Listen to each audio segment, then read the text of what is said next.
వి gold trusted gold buyers తాకట్టులో ఉన్న బంగారాన్ని విడిపించి ఈ రోజు ఉన్న మార్కెట్ ధరకే కొనబడును. మరిన్ని వివరాలకు సంప్రదించండి 77107720.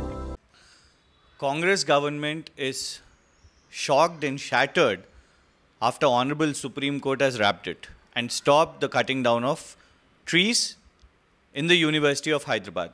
And more particularly, Congress government is in tremendous pressure because on the 400 acres of land at the Kancha Gachibowli, they have already raised 10,000 crore rupees from Beacon trusteeship by mortgaging the land.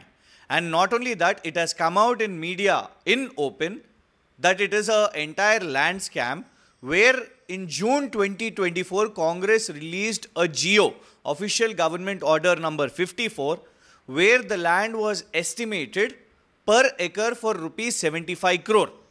But surprisingly, when the Congress government went into a financial crisis, in November 2024, the Congress government hired few agencies to value the land and estimated it to just rupees 52 crore per acre.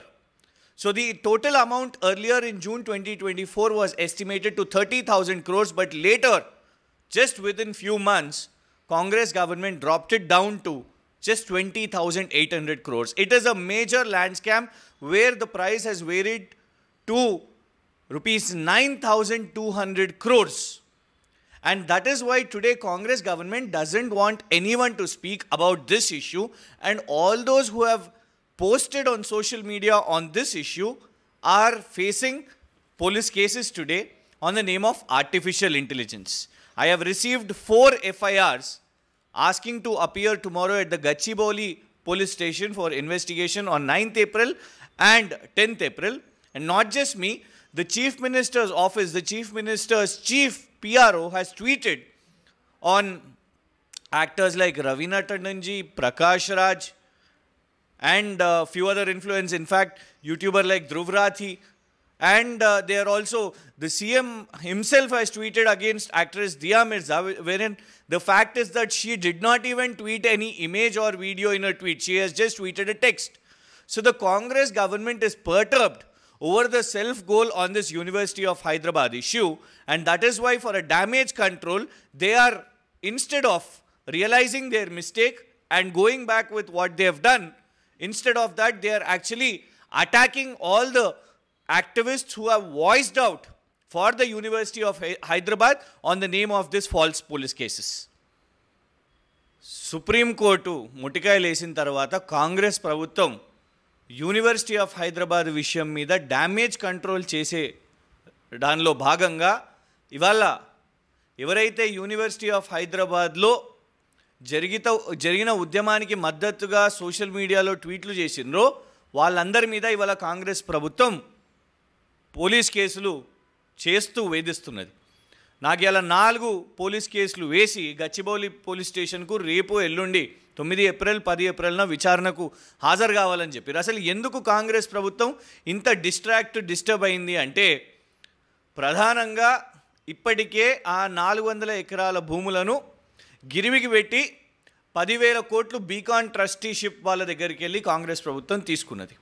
June 2024లో GO number 54లో చాలా స్పష్టంగా కాంగ్రెస్ ప్రభుత్వం ఆ జాగను ప్రతి ఎకరాన్ని 75 కోట్లకు estimation చేసింది. అంటే 400 ఎకరాలకు పూర్తిగా 30,000 కోట్ల ఎస్టిమేషన్ కాంగ్రెస్ ప్రభుత్వమే అధికారిక జియోలో చేసింది. కానీ నవంబర్ 2024న దీన్ని తాకట్టు పెడుతున్నప్పుడు ఎప్పుడైతే దాన్ని వాల్యుయేట్ ప్రభుత్వం చేసిందో దాన్ని పూర్తిగా ప్రతి ఎకరాన్ని 52 కోట్లకు మాత్రమే తగ్గించి పూర్తి టోటల్ని కేవలం 20,800 కోట్లకు అందులో మెన్షన్ చేయడం జరిగింది. అంటే కొన్ని నెలల్లోనే కాంగ్రెస్ ప్రభుత్వం ఆ భూమి యొక్క విలువను 9,200 కోట్లకు తగ్గించింది.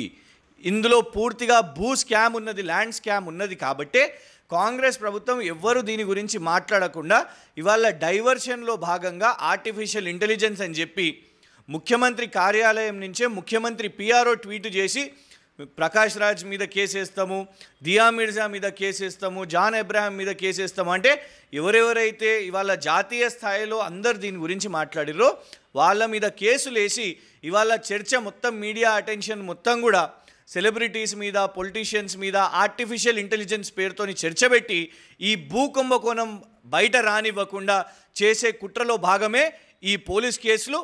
ఖచ్చితంగా న్యాయబద్ధంగా చట్టబద్ధంగా వీటిని ఎదుర్కొంటాం. యూనివర్సిటీ ఆఫ్ హైదరాబాద్లో ఏదైతే చెట్లు నరికివేసి అబద్ధాలు ప్రచారం చేసిన రేవంత్ రెడ్డి గారు మరియు ఈ భూకుంభకోణం విషయం మీద ఖచ్చితంగా మాట్లాడుతూనే ఉంటాం. మరిన్ని వీడియోస్ కోసం ఛానల్ ని సబ్స్క్రైబ్ చేయండి. లేటెస్ట్ అప్డేట్స్ కోసం వాట్సాప్ ఛానల్ ని ఫాలో అవ్వండి. ఆ లింక్ డిస్క్రిప్షన్ లో ఉంది.